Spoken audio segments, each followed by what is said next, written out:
Hi friends, this is your pal Scott Garibay, and today we're going to talk about Dungeons and Dragons, and we're going to talk about Lester Del Rey and modern fantasy. So I love fantasy, and Dungeons and Dragons is a huge part of that. I would say Dungeons and Dragons is the primary part of that. And the reason why is I was very fortunate. I had parents who told me the importance of reading when I was young, and handed me Tolkien, right? So I'd read Tolkien by the time I was 7. I just a Hobbit, and actually, I guess I went right on from there.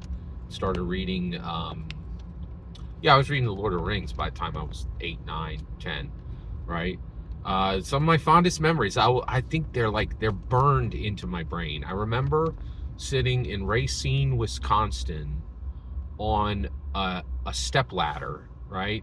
And I would read in the garage. And the reason why was it was cool, right? It was cool outside. The best was when it would rain, right? And I'd just be sitting on that stepladder reading Lord of the Rings, and it was really something special. I cannot, I'm extremely thankful. It was really awesome to read Tolkien. And so I read Tolkien, and then and that was like in 77, and then I discovered Dungeons and Dragons in 1980, and I was fully playing by 1982. I was rocking and rolling, as a dungeon master by 1982. And so, and I will say, once I actually realized the power of Dungeons and Dragons, I continue to read novels, but only to strengthen my dungeon mastering, right? The idea of being able to build the world myself collaboratively with others was just so much more powerful than reading something else that somebody had written. Now I will say I actually wrote my own fantasy and science fiction novels, so that was an extension of it as well. But recently I learned something I did not know about about modern fantasy literature. All right, and actually, can't say literature, that's its own genre, about modern fantasy novels. Okay, so first of all, I thought what most people thought, that really the biggest impact of modern fantasy was created by Tolkien. I don't think that's correct. Tolkien came in I believe it was late 40s, and was up and running by the 50s, and was growing significantly by the 60s, and by the 70s he was huge, right? So Tolkien had a huge impact on fantasy, and really defined the genre significantly until Lester Del Rey came. And a lot of and I actually learned this right here on YouTube.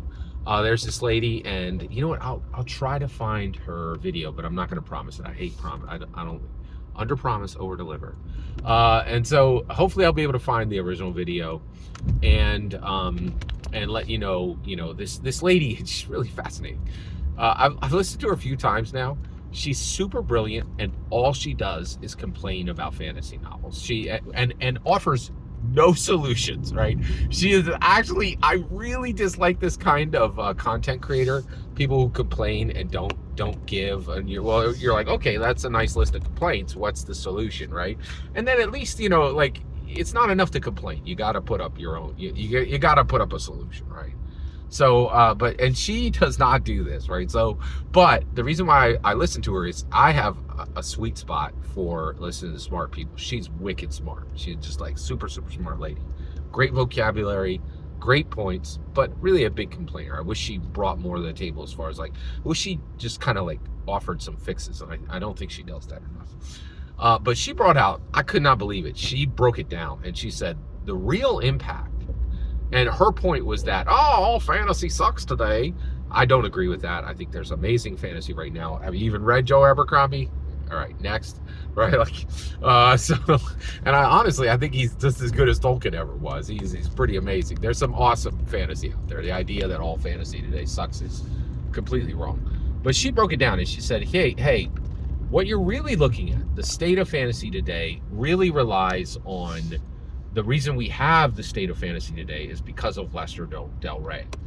So I know what Del Rey Books is, and she broke it down like this. And she said, Lester Del Rey came in and he saw the success of Tolkien. And what he did was he codified it, and he started an assembly line. He said, okay, listen, this is all Del Rey's going to create, right? Well, actually, on the fantasy side, they actually did quite a bit of science fiction as well. But he said, here's what we're going to do. Okay, male protagonist. Now, that did match... that absolutely matched Tolkien. Tolkien was so bad about including female heroes that they had to add one when Peter Jackson came. They were like, modern audiences aren't going to get this. This is a sausage fest. We got to fix it, right?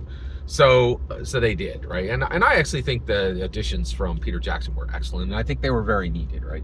But Lester Del Rey was okay. It's like, okay, male protagonist, right? He's going to have a tutor or a tutelary spirit. So something will teach him and guide him, just like Gandalf, right? Then, in addition to that, you also get then they are going to they're going to be in a world where magic works, exactly like Tolkien, right? Magic was real, right? And that's kind of a big deal. And there's a lot of this nowadays. You're like, oh, it's not magic, it's just science, and people don't understand, blah, blah, blah, blah, blah. Right? And I think that's a bunch of bunk. Magic works, right? So that was there.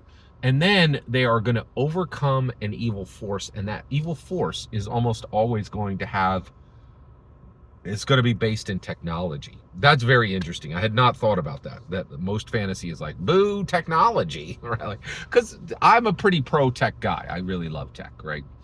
And then, I'm a tech. I got a global platform, right? I'm a pro tech guy, right? So, yeah. And so then in addition to that, it's also going to be he's going to overcome evil through his innate sense of good. He is a good person, right?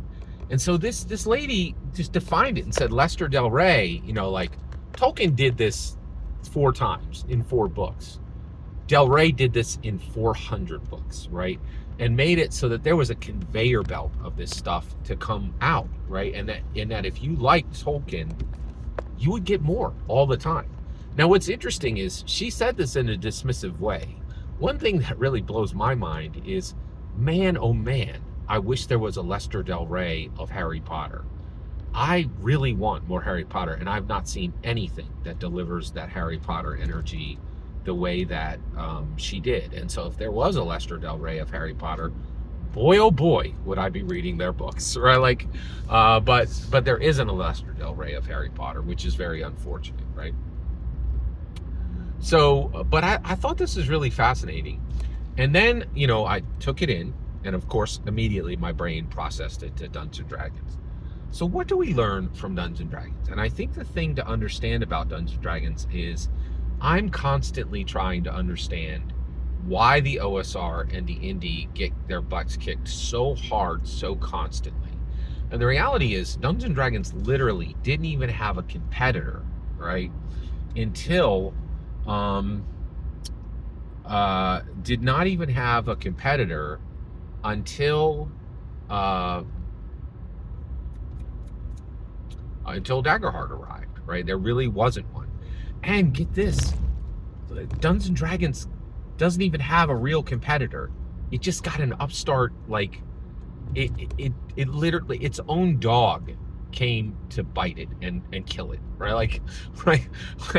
D&D had a pet dog. It was called Critical Role, right? And they're like, hey, how are you today, buddy? How are you doing? Right? We love you, right? And then at one point, Critical Role was like, and you're like, what happened, right? And what happened was the OGL, right? It was like the, Dungeons & Dragons stepped on the dog's paw, and the dog just went. Now, of course, none of the people in a Critical Role should be compared to animals. I'm saying the collective Critical Role, the organization of Critical Role, the global platform that became Critter content source, right? That's what I mean by. But I really, and the thing is, Dungeons & Dragons does so well against its competitor that the only real competitors it's ever had, it created them.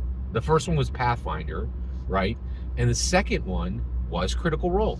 There is no one, this is fascinating, there is no one who can compete with Critical Role based on their own merit. They have to be built into something powerful by Dungeons & Dragons before they can even test Dungeons & Dragons, which is really wild, right? Like that's wild that literally nothing free of Dungeons & Dragons has ever been able to test Dungeons & Dragons in any way, right? Not like, and it's amazing how many companies are bowing the knee to Dungeons & Dragons. Free League, Free League was a real competitor, and they're like, oh, we give up. We'll put our stuff in as official D&D canon. Why not? Well, maybe because you won't be independent and you're surrendering. Right? Like, it's pretty wild. But I think the best way to understand the OSR and the indie is D&D is the real deal. It's quite literally Tolkien. And I'm not like, oh, it's like Tolkien. It is literally Tolkien, right? Like literally, right? So first of all, there was this great almost 600-page book that went over the history of Dungeons & Dragons from 1970 to 1978. And Dungeons & Dragons illegally started by copying Lord of the Rings without having the rights to do so. That has been 100% forgiven. And they literally, and the Tolkien estate literally allowed them to reprint the original crime. Like, they're like, just put it in a book. Go ahead. We don't care. Like, they're like, you guys are sending us $1 million checks every month. You can do whatever you want. Like, which is astounding. Like, it is so incredible, just the history of Dungeons & Dragons and how it like subverts anybody who tries to go against it, right? And how the only way it's ever even possibly competed against is by things it's already built up, right? Like, it's astonishing. Like, it's like if, if a fighter could only ever be fought by the other fighters it literally trained. And it continued to beat them like almost constantly, which is astounding, right? But the best way to understand the OSR and the OSR and the indie is D&D. And then get this, like, so it started with D&D started with illegal Tolkien material, and now it's quite literally quite legal, right, and fully authorized by the estate. And last year, literally in 2024, Magic the Gathering came into soft canon through actually Lord of the Rings came into soft canon. They're like, no. Lord of the Rings it's a universe beyond. Oh, never mind. It's a universe completely connected. We're like, and then they literally just created it right in D&D canon, right? You can buy it exactly the same place you buy the literal core rule books. Like, it's astonishing. It is absolutely astonishing. So D&D is literally Tolkien gold, right? And then what you really should read OSR and indie as is they're the Lester Del Rey copies. And honestly, it's not valueless. It's not just completely copy energy, right? Like, it was really helpful for Lester Del Rey to do that. I completely disagree with that woman. I think it was extremely, and the reason why I know he's valuable is, man, oh man, do I wish we had one for Harry Potter, right? I desperately want to read the new Harry Potter, and it has not arrived. Because I've been looking, right? So I think, Lester Del Rey is very important for any dungeon master to understand, so that they understand modern fantasy novels. And I think it's really important to understand how the OSR and the indie connect. Every single word you just heard in this video is my humble opinion. The important part is when I get to hear your humble opinion. When you get in the comments and send your traffic, please consider liking and subscribing, and have a fetch millennium.